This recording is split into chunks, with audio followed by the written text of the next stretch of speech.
So ఆ special guest ఎవరంటే రాజు. So తిన గురించి నేను కొంచెం చెప్తాను. మనలాగా నార్మల్ పర్సన్ అయితే కాదు. సో మనం నార్మల్ గా యాంకర్, లేదంటే యాక్టర్, లేదంటే లాయర్, ఇలా మనం ఏదో ఒకటి నేర్చుకొని చదివి లేదా నేర్చుకొని తర్వాత సక్సెస్ అవ్వడం వేరు. కానీ ఎలాంటిది నేర్చుకోకుండా తన ఓన్ టాలెంట్ తో ముందుకు వస్తున్నారనమాట. రాజు బ్లైండ్ అన్నమాట. స్పెషల్ టాలెంట్ ఉంది తనలో. తను ఒక మంచి మంచి సాంగ్స్ పాడుతూ ఉంటారు. స్పెషల్ సింగర్ అని కూడా చెప్పుకోవచ్చు. ఇప్పటి వరకు ఉన్న సింగర్స్ అందరికీ కూడా తిన పాటలు ఛాలెంజ్ అని కూడా చెప్పుకోవచ్చు. సో అతని గురించి మాట్లాడుకుంటూ పోతే చాలానే మ్యాటర్స్ ఉన్నాయి. నాకే ఎగ్జైటింగ్ గా ఉంది ఎప్పుడెప్పుడు తనతో మాట్లాడి ఏమేమి డీటెయిల్స్ తెలుసుకుంటానా అని చెప్పేసి. ఒకసారి రాజుని అడిగి అన్ని డీటెయిల్స్ కూడా తెలుసుకుందాం. సో హలో రాజు. హాయ్ అండి. ఎలా ఉన్నారు? బాగున్నానండి. బాగున్నారా? సో ఫస్ట్ టైం నాకు కూడా ఈ ఇంటర్వ్యూ. నాకు చాలా ఎగ్జైటింగ్ గా ఉంది. అండ్ మీరు ఇక్కడికి రావడం మాకు నిజంగా చాలా హ్యాపీగా ఉంది. సో మీకు ఎలా అనిపిస్తుంది? చాలా హ్యాపీగా ఉందండి. హిట్ టీవీ ఛానల్ కి రావడం, మామూలుగా మీ స్టూడియోకి రావడం చాలా హ్యాపీగా ఉంది. ఓకే. నేను మామూలుగా ఇంటర్వ్యూలు చేస్తాను, ప్లస్ మీతో కూడా చేస్తున్నా. హ్యాపీ ఇంకేం చెప్పాలి. ఓకే. సో రాజు పుట్టింది పెరిగింది అంతా ఎక్కడ? పుట్టింది శంషాబాద్ మండలం, రంగారెడ్డి జిల్లా. ఓకే. గంస్మీగూడ అండి మాది. ఓకే. విలేజ్ మాది. ఓకే. నా నివాసం అక్కడ పుట్టాను. నేను పుట్టి పెరిగింది అక్కడే. నా సింగింగ్ కూడా అక్కడే మొదలైంది. ఓకే. అమ్మ నాన్న హనుమయ్య, సత్యమ్మ.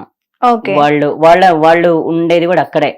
ఇంకా తర్వాత నేను పుట్టిన తర్వాత నేను మామూలుగా నాకు సింగింగ్ అంటే ఏదో అలవాటైంది, అంతేగాని నేను అంటే అప్పట్లో నేను సింగర్స్ అవి ఇవని మాకు తెలియదు. ఎందుకంటే ఏదో పాడాలి చేయాలి. నాకు ఇక్కడ బయట ఇంకా నేను పుట్టి పెరగగానే ఇక్కడ టేప్ రికార్డ్స్ చుట్టుపక్కల. ఆ టేప్ రికార్డ్స్ ఏమైనాయంటే నాకు వినొచ్చింది. నేను ఇంకా వెళ్ళేవాన్ని అట్లా వెళ్ళి గోడ మీద కూర్చొని అట్లా వింటూ నేను వినగానే ఫస్ట్ పాటల అలా వింటూ ఇంకా అలవాటు అయిపోయింది. ఇంకా రెండోసారి చిన్నగా హమ్మింగ్ చేయడం మొదలు పెట్టా. ఇంకా అలా అలవాటు అయిపోయింది.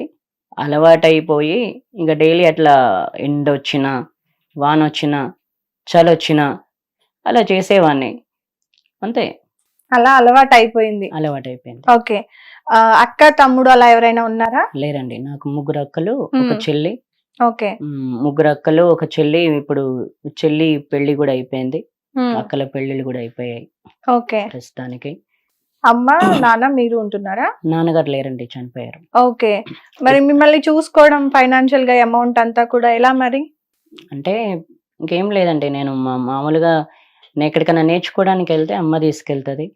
మామూలుగా అయితే ఇంకా మా నాన్నగారు పోయింది ఎప్పుడంటే 2016 ఆగస్టు 5, అంటే ఉదయం 5 ఆగస్టు 5 ఉదయం 5 గంటలకు చనిపోయారు. ఎలా చనిపోయారు రాజు? మా నాన్నగారికి మామూలుగా ఏంటంటే ముచ్చింతల హాస్పిటల్ తీసుకెళ్లారు మా బావగారికి కలిసి. ముచ్చింతల హాస్పిటల్ తీసుకెళ్తే అక్కడ డెంగ్యూ మలేరియా అని చెప్పారంట. అది చెప్పిన తర్వాత మబ్బుల 3-4 గంటలకు కొంచెం హ్యాపీగానే ఉన్నారు. బయట తిరిగి అంటే ఆయన మబ్బుల్లే లేస్తారు. ఇంకా తర్వాత 5ంటికి మాట్లాడుతూ ఇలా చనిపోయారు. ఇలా జరిగింది. ఓకే. తర్వాత అమ్మ నువ్వు ఇద్దరు ఉంటున్నారు? అవునండి, అమ్మ నేను. ఓకే. అమ్మ పనికి వెళ్తారా?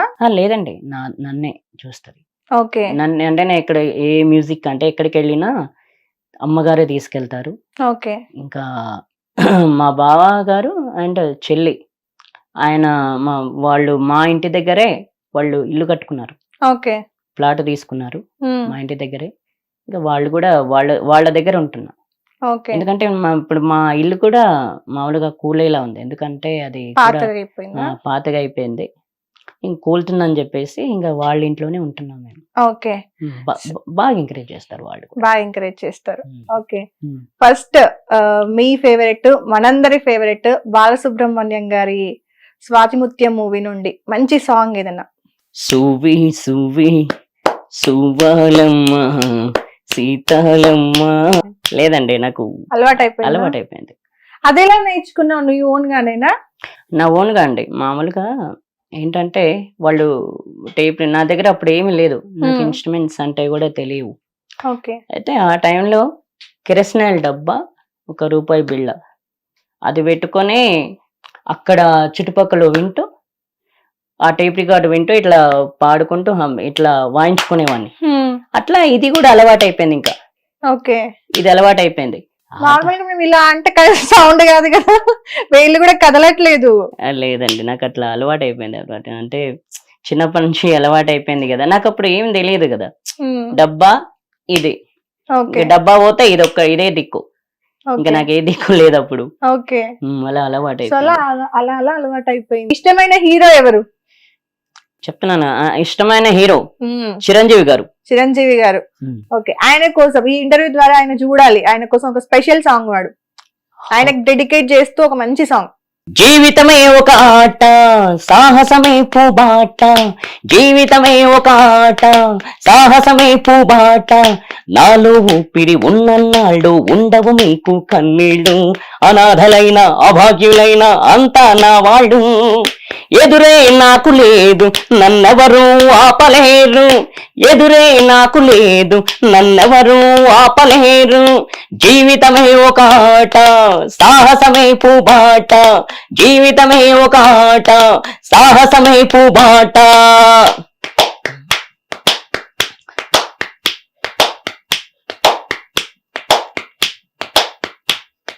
బోసు వాళ్లకు భూస్వాములకు, బోసు వాళ్లకు భూస్వాములకు బోధు దులపక తప్పదురా, తప్పదురా, తప్పదురా, తప్పదురా, జీవితమే ఒక ఆట, సాహసమే పూబాట, జీవితమే ఒక ఆట, సాహసమే పూబాట.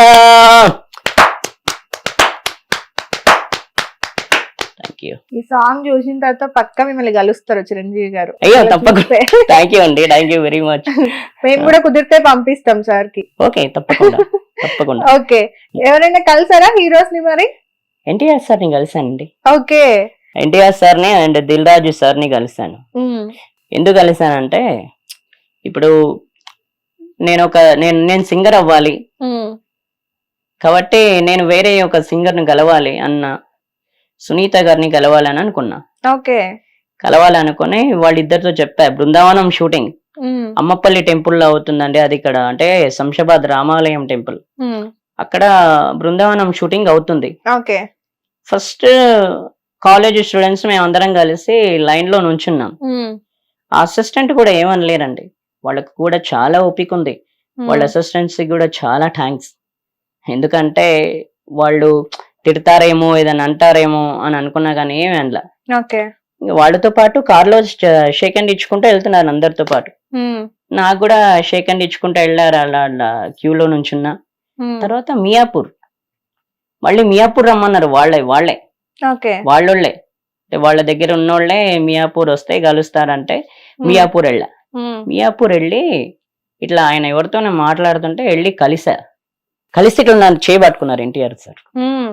పట్టుకొని ఏం కావాలండి, ఏం కావాలమ్మా అంటే, సార్ నాకు మీరు కూడా పాటలు పాడతారు కదా సార్, ఒక 5 songs వాడారు కదా, నాకు కూడా ఒక సింగర్ను కల్పించండి అంటే, ఎవరు అంటే సునీత గారు అని చెప్పా. దిల్ రాజు సార్ వస్తారు, ఆయనతో మాట్లాడినా అంటే ఆయనను పిలిచారు. సరే అబ్బాయి ఒక సింగర్ ని కలవాలన్నారు అంటే, ఇంకా దిల్ రాజు సార్ వాళ్ళిద్దరు కల్పిస్తామని చెప్పి, ఆ తర్వాత ఒక 5-6 రోజుల తర్వాత ఆ నెంబర్ కు ఫోన్ చేసి ఆయన సెల్ తోటే మాట్లాడిచ్చారు. ఆవిడతో మాట్లాడిచ్చిన తర్వాత ఆ నెంబర్ నాకు ఇచ్చారు, అంటే ఆవిడ నెంబరే నాకు ఇచ్చారు. నేను డిసెంబర్ 2010 డిసెంబర్ 8న కలిశానండి సునీత గారిని. నాకు ఇంకా గుర్తుంది అదే కలవడం. ఏం మాట్లాడారు? ఆవిడ ఏంటంటే, బాగా ప్రాక్టీస్ చేయి, బాగా పాడు అని చెప్పారు, ఇంకేమైనా ఏదైనా అవకాశాలు వస్తే ఇప్పిస్తామని చెప్పారు. ఇక తర్వాత ఇంక మళ్ళీ కలవలేదు ఇప్పటి వరకు. మళ్ళీ కాల్ ఏం చేయలేరా మీరు? లేదండి, లేదు. చేశాను కానీ ఆవిడ లిఫ్ట్ అంటే బిజీ ఉన్నారేమో, అందుకే లిఫ్ట్ చేయాల. అట్లా అని కలిశాను. సింగర్ అవ్వాలి అని చెప్పేసి వీళ్ళని కలిసాను. ప్రతి షూటింగ్కి వెళ్ళానండి, షూటింగ్ లో వాళ్ళందరూ ఏం చేశారంటే వాళ్ళు ఏం తింటే అది పెట్టారు. నాకు అన్నం పెట్టిన సినిమాను ఇప్పుడు మర్చిపోను, ఇప్పటివరకు నేను గుర్తు పెట్టుకుంటా. నాకు అన్నం పెట్టింది సినీ ఇండస్ట్రీ. నేను వాళ్ళు ఏం తింటే అది.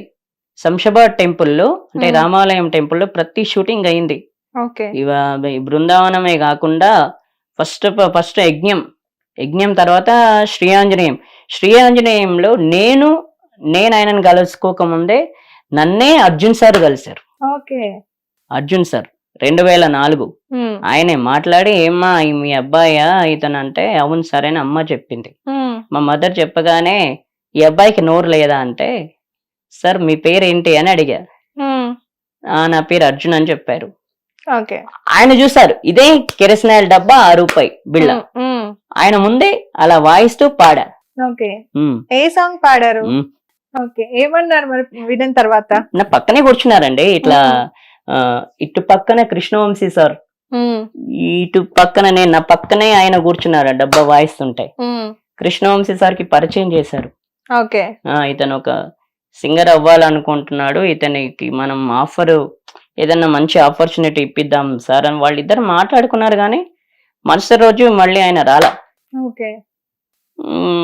రాలే. మళ్ళా 2 రోజులు వెతికాను కానీ ఆయన రాలే. ఏం అడిగానంటే, సార్ నేను ఎస్పి బాలు గారిని కలవాలని అడిగా. ఎస్పి బాలు గారు మెడ్రాస్ లో ఉంటారు, నీకు అడ్రస్ ఇవ్వడమే కాదు నేనే తీసుకెళ్లి కల్పిస్తా అని చెప్పారు ఆయన. కల్పించి నీకు వేరే మంచి సింగింగ్ లో మేము ఛాన్స్ ఇప్పిస్తామని చెప్పారు ఆయన. హిట్ టీవీ యాప్ ని డౌన్లోడ్ చేసుకోండి. ఇందులో short news, live news, entertainment movies అన్ని అవైలబుల్ గా ఉన్నాయి. Please download hit TV app. Hit TV app ని ఫ్రీగా డౌన్లోడ్ చేసుకోండి.